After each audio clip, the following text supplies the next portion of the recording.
Next, we will begin with the basic JSP constructs, but before that, we will take a look at the demo of how we can create a JSP file.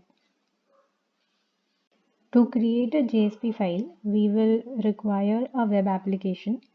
So you can use any web application that you have. So here we have a web application created, and a web application will have this folder which is web pages.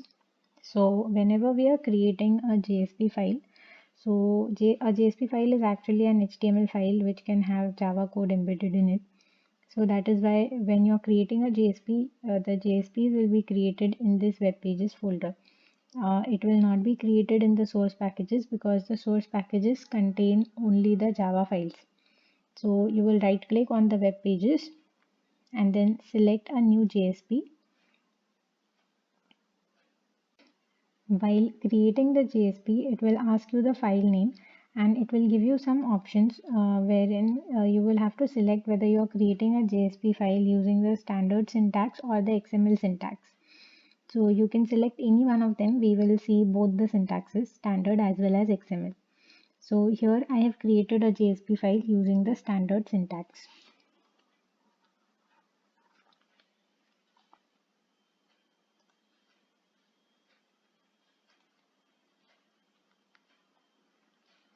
So this is the JSP file that has been created and it looks just like an HTML file. So this is the HTML start tag which contains the head tag, body, and the body will contain some content that will be displayed in the browser. The head contains the metadata and the title.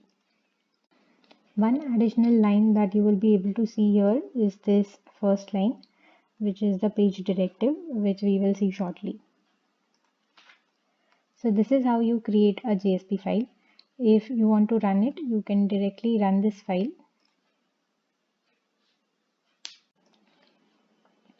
This is what the output looks like. So here you can see this page is signup.jsp and the title is JSP page.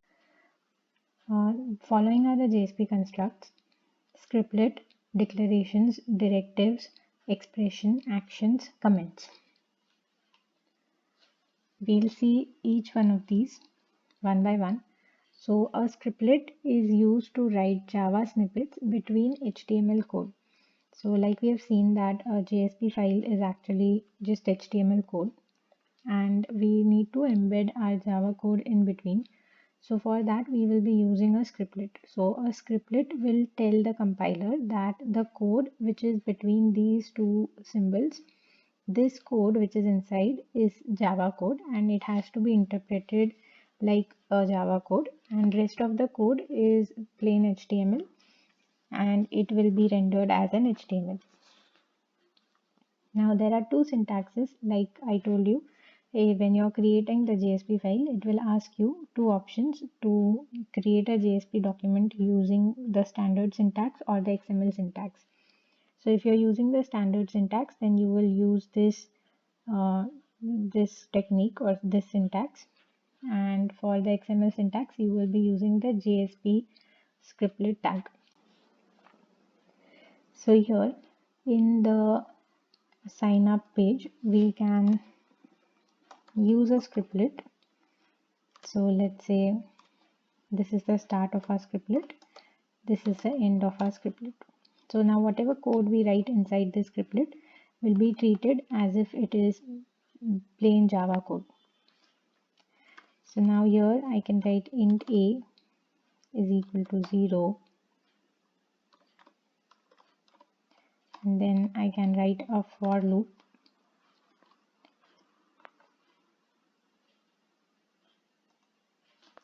So let's say for a is equal to 0 to a is less than.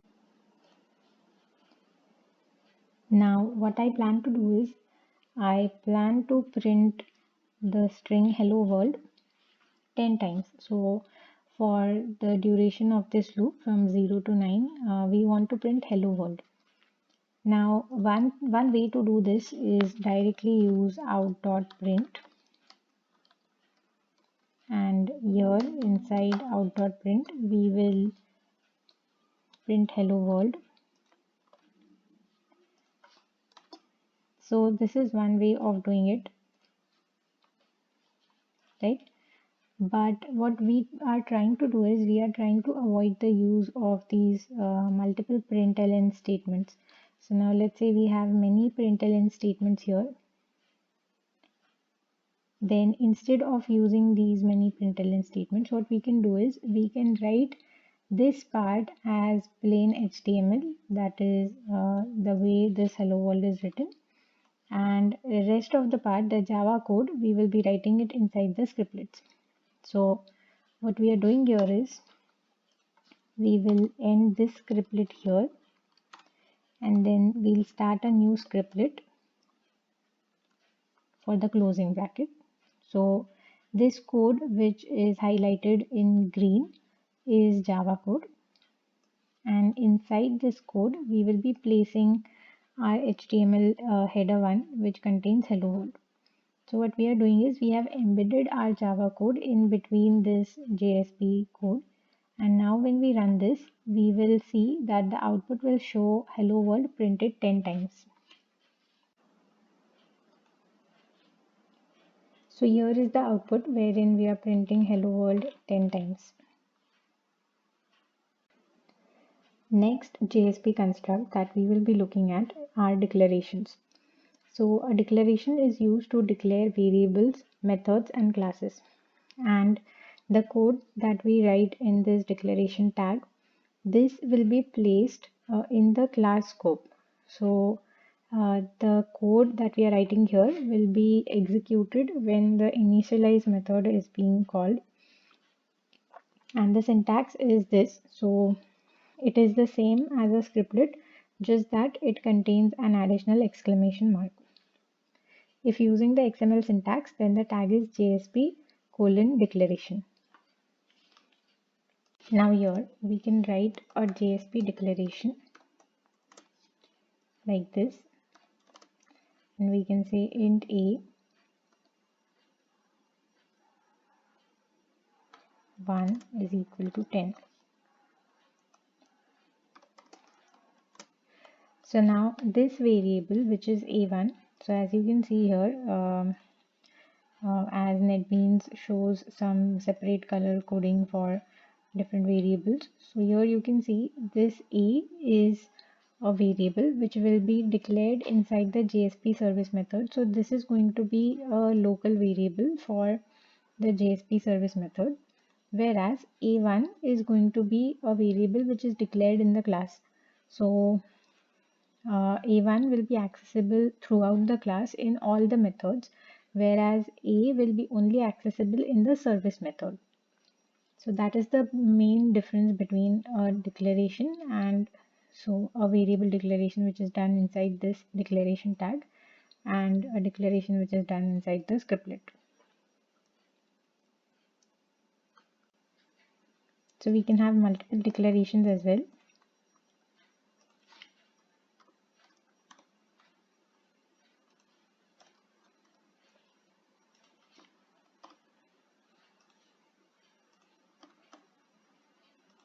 This way.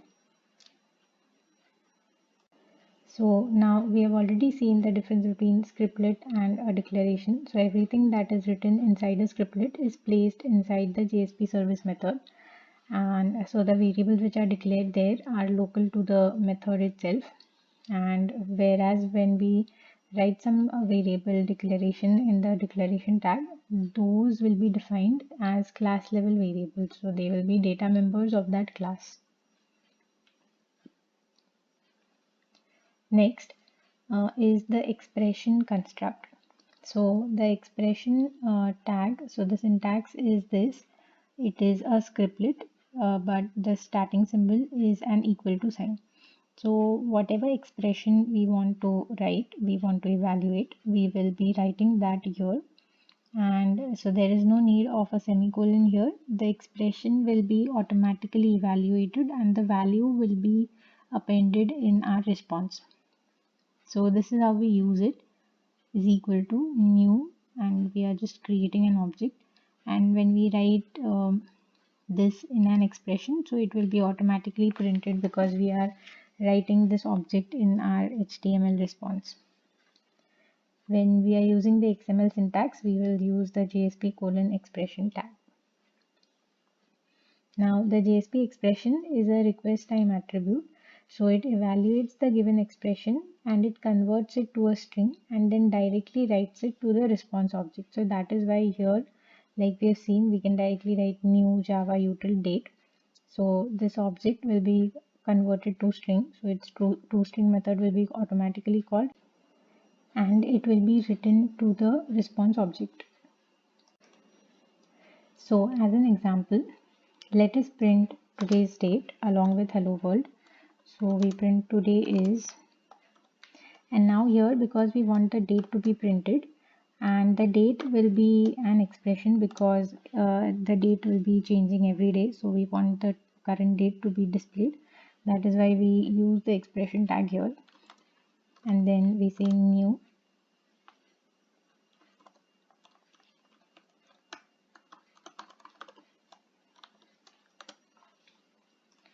So the value of date will be printed here. Also, one more thing that we can do is instead of h1, let's say we want the size of this text to be dynamic or we want it to depend on the value of a. So let's say we have a loop from a1 to a6. And here instead of h1 or h2 we will want the value of a. So if a is 1 we want header 1, if a is 2 we will be expecting header 2. So for that we will need the value of a here. So for that we are writing an expression tag like this. Same we will be writing here to close the header tag. Right. So what we have done here is instead of h1, h2, we are writing ha, but because a is a Java variable, to use this value, we are writing a in an expression tag. When we run this code, the output will be something like this.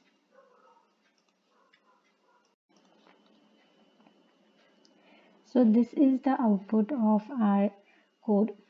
So the first line is being printed in h1. Then when a is equal to 2, this is the output for h2, h3, h4, h5 and h6. So here we can see that our output depends on the value of the loop counter. In the same way, we can also use this expression tag to print the sum of two numbers like this. So we can write sum of a1 and b1 is, and here inside an expression tag we can write a1 plus b1. So we need not write anything else. We need not print the addition of a1 and b1. We are directly writing an expression and we are writing the expression a1 plus b1 inside this tag. So the output of this will be